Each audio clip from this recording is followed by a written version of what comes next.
Bacaan pertama. Pembacaan dari kitab Kejadian 1 ayat 20 sampai 24a. Ketika menciptakan alam semesta, Allah bersabda, "Hendaklah dalam air berkeriapan makhluk yang hidup, dan hendaklah burung beterbangan di atas bumi melintasi cakrawala." Maka Allah menciptakan binatang-binatang laut yang besar dan segala jenis makhluk hidup yang bergerak, yang berkeriapan dalam air, dan segala jenis burung yang bersayap. Allah melihat bahwa semuanya itu baik. Lalu Allah memberkati semuanya itu, sabdanya, "Berkembang biaklah dan bertambah banyaklah, serta penuhilah laut, dan hendaklah burung-burung di bumi bertambah banyak."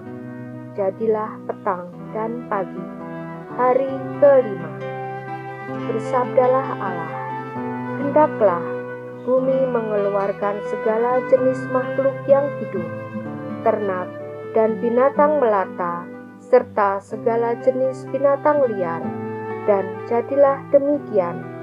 Allah menjadikan segala jenis binatang liar dan segala jenis ternak dan segala jenis binatang melata di muka bumi. Allah melihat bahwa semuanya itu baik. Bersabdalah Allah, "Baiklah kita menjadikan manusia menurut gambar dan rupa kita, supaya mereka berkuasa atas ikan-ikan di laut dan burung-burung di udara, atas ternak dan atas seluruh bumi, serta atas segala binatang melata yang merayap di bumi."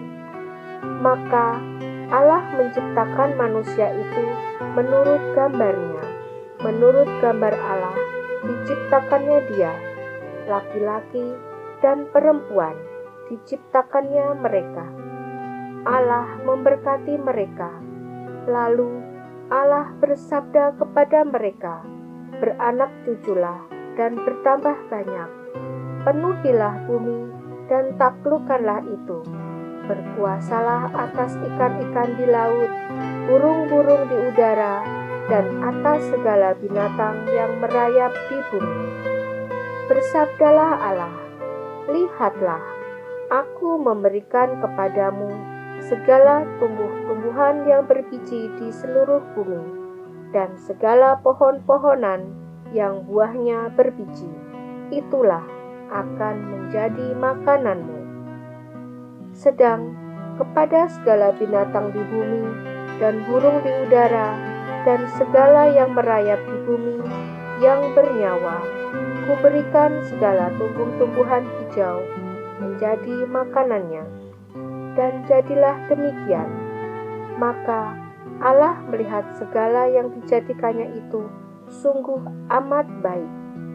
Maka jadilah petang dan pagi, hari ke-6. Demikianlah diselesaikan langit dan bumi, beserta segala isinya. Pada hari ke-7, Allah telah menyelesaikan pekerjaan yang dibuatnya itu. Maka berhentilah ia pada hari ke-7 dari segala pekerjaan yang telah dibuatnya itu. Lalu Allah memberkati hari ke-7 itu dan menguduskannya, karena pada hari itulah ia berhenti dari segala pekerjaan penciptaan yang telah dibuatnya itu. Demikianlah riwayat langit dan bumi pada waktu diciptakan. Demikianlah sabda Tuhan. Syukur kepada Allah. Bacaan Injil. Inilah Injil Yesus Kristus menurut Markus. Pada suatu hari, serombongan orang Farisi dan beberapa ahli Taurat dari Yerusalem datang menemui Yesus. Mereka melihat beberapa murid Yesus makan dengan tangan najis, yaitu dengan tangan yang tidak dibasuh. Sebab Orang-orang Farisi, seperti orang-orang Yahudi lainnya, tidak makan tanpa membasuh tangan lebih dulu, karena mereka berpegang pada adat istiadat nenek moyang. Dan kalau pulang dari pasar, mereka juga tidak makan kalau tidak lebih dahulu membersihkan dirinya. Banyak warisan lain lagi yang mereka pegang, umpamanya hal mencuci cawan, kendi, dan perkakas tembaga. Karena itu, orang-orang Farisi dan ahli-ahli Taurat itu bertanya kepada Yesus, "Mengapa murid-muridmu tidak mematuhi adat istiadat nenek moyang kita? Mengapa mereka makan dengan tangan najis?" Jawab Yesus kepada mereka, "Benarlah nubuat Yesaya tentang kamu, hai orang-orang munafik. Sebab ada tertulis, bangsa ini memuliakan aku dengan bibirnya, padahal hatinya jauh daripadaku. Percuma mereka beribadah." Renungan dari Ziarah Batin. Sering ada ketegangan antara iman dan kebiasaan hidup sehari-hari, antara perintah agama dan aturan di tempat kerja dan jabatan, antara hukum Allah dan perintah manusia, antara perintah Allah dan adat istiadat manusia.